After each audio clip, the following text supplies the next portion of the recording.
minutos. Espero que no sea demasiado tarde. Feliz año, feliz inicio del 2023. Y bueno, a ver, el tema que hemos puesto sobre la mesa, el caso de la ministra Yasmín Esquivel, que decían en principio, se ha abierto toda una polémica con diferentes aristas, doctor, si me lo permite decirlo así. Por una parte, sobre la permanencia de la ministra como tal en la Corte, hacer un escándalo mayor de los últimos tiempos, me parece uno de los más con dolores de cabeza, por así decirlo.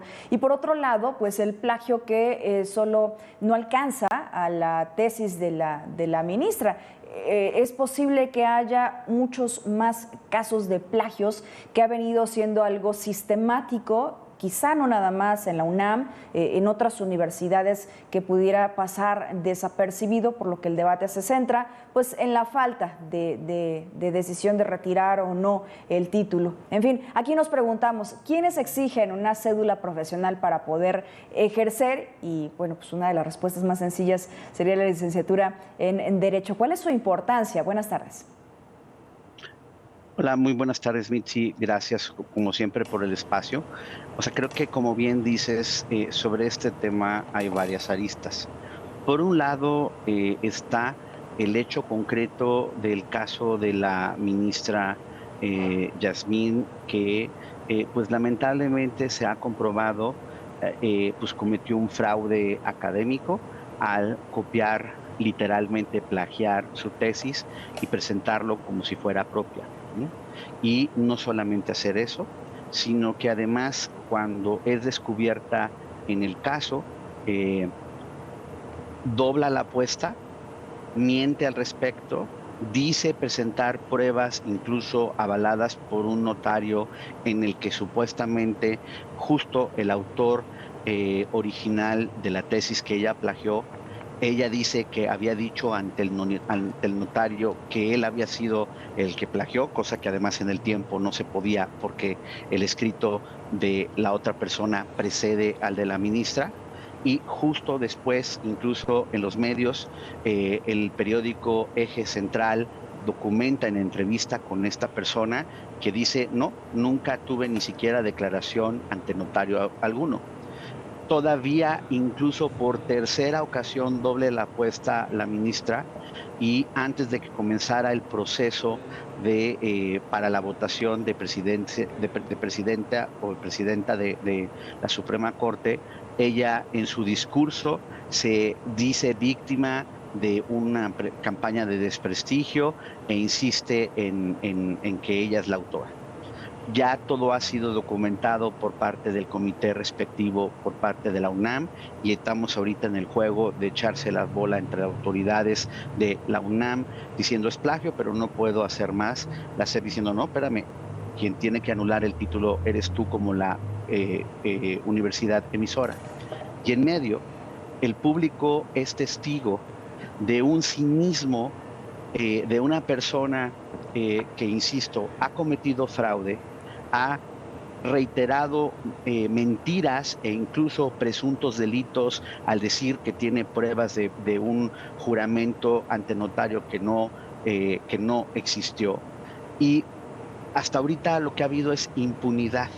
Entonces, la señal para el resto de la población es este trágico dicho mexicano de que el que tranza avanza, ¿ok? Entonces, por un lado tenemos esto. Y por el otro lado tenemos, desde el punto de vista de la discusión de política educativa, la conveniencia o no como requisito para la titulación de la tesis. Hay muchos mecanismos de titulación de acuerdo a las diferentes instituciones de educación superior. Y por el otro lado, realmente el poner sobre la mesa que en el fondo lo que además tenemos es un sistema que ha creado incentivos perversos para esta industria del plagio, porque como hasta ahorita en donde llega a haber tesis de licenciatura como requisito para graduación, en muchas de estas instituciones se le paga al profesor que supervisa, o incluso en el reglamento actual del Sistema Nacional de Investigadores es un requisito la supervisión de tesis, pues hay incentivos, digamos, negativos o que se han pervertido de algunos colegas que pues se comportan de manera no ética y también forman parte de esta industria de la copia y del plagio en las tesis con incentivos económicos derivados de ello. Así es.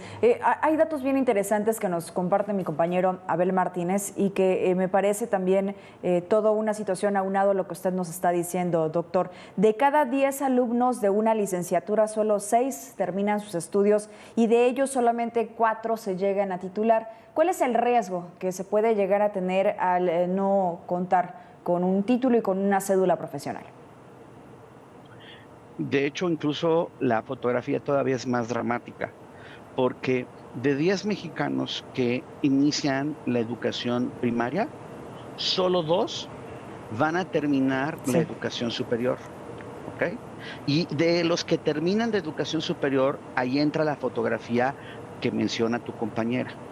El problema es, por un lado, hay ya toda una discusión en política educativa de pues, la necesidad de flexibilizar, que no necesariamente una tesis para la licenciatura tendría que ser un requisito para graduación. Hay quienes lo hacen por promedio, hay quienes lo hacen por examen final, etcétera, etcétera. Hay mecanismos distintos que las universidades han establecido. Incluso hay ahora la posibilidad de reducir la extensión del documento y le llaman tesina, etcétera, etcétera, etcétera.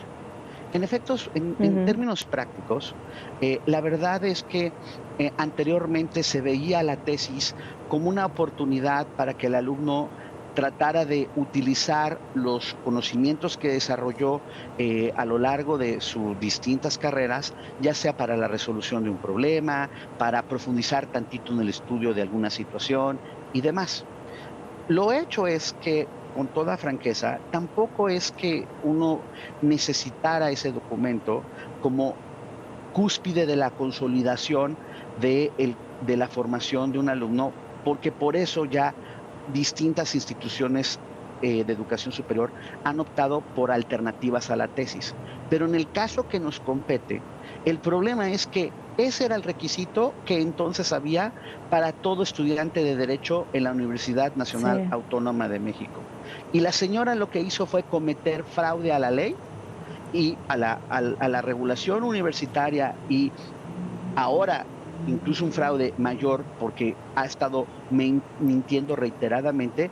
Y lo peor, como digo, es que ahorita la señal terrible que se ha mandado es de la impunidad frente a la persona que es Sí. cachada con literalmente las manos en la masa. Sí, independientemente de ahora esta bolita que se están pasando, como usted lo calificaba, entre la UNAM, la Secretaría de Educación Pública, por hacerse una autocrítica, la ministra debió de haber renunciado, desde mi punto de vista, que seguramente usted, doctor, coincidirá conmigo. Pero, a ver, una de las cosas que también ha mencionado.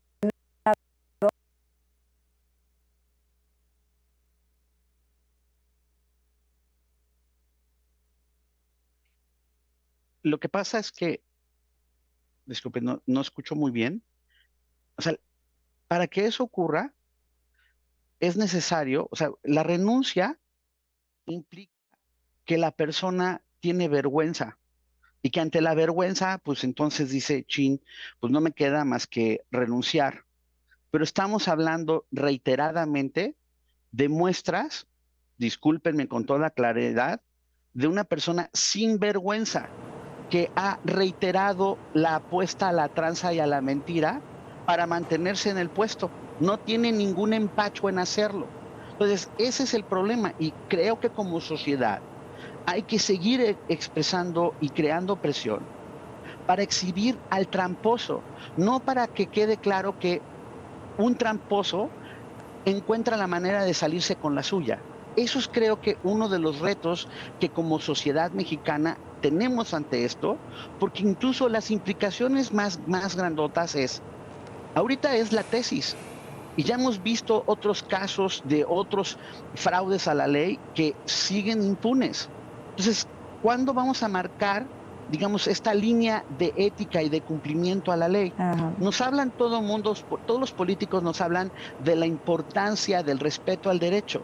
Yo le pregunto al ciudadano que nos está viendo, después de ver que la ministra de la Suprema Corte ha sido cachada mintiendo y cometiendo fraude y no le pasa nada. El resto de los ciudadanos comunes y corrientes, ¿qué pensamos? ¿Que en verdad ella va a ser la defensora del Estado de Derecho en nuestro país? Difícilmente le podemos creer ese argumento de que a la todo es señora posible, que no va a tener consecuencias. Doctor, solo a manera de conclusión, porque se me acaba el tiempo, ¿se compensa sus 30 años de experiencia laboral, que pudiéramos hablar en cualquier otra área? Por supuesto que no, porque el problema en el meollo del asunto está que para poder ejercer como abogada, lo que hizo fue cometer fraude. Y perdónenme, ahorita porque la agarraron. Entonces vamos a tener que rascarle a cómo hizo su carrera esta señora. Y peor aún, la asesora de tesis, que primero sale muy envalentonada a defender supuestamente a su asesorada, y ya salió que hay múltiples casos de plagio bajo su tutela. Y ahora para la comunidad viene un reto, y ya con esto termino. O sea, hay hoy, ante la creación de la tecnología y demás, pues todavía eso demanda un reto como profesores para leer con cuidado los documentos, tratar de en verdad enseñarle a nuestros alumnos la importancia del respeto a las reglas y ser muy tajante de que cuando hay este tipo de casos no se debe dejar pasar, porque si no, ahí están las consecuencias, como estamos viendo en este lamentable caso. Así es.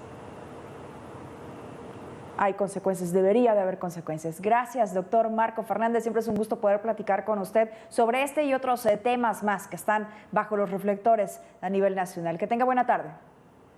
Gracias, como siempre, por el espacio. Muy buena tarde. Muy buena tarde. Vamos a la pausa y de regreso los deportes. Ya están listos.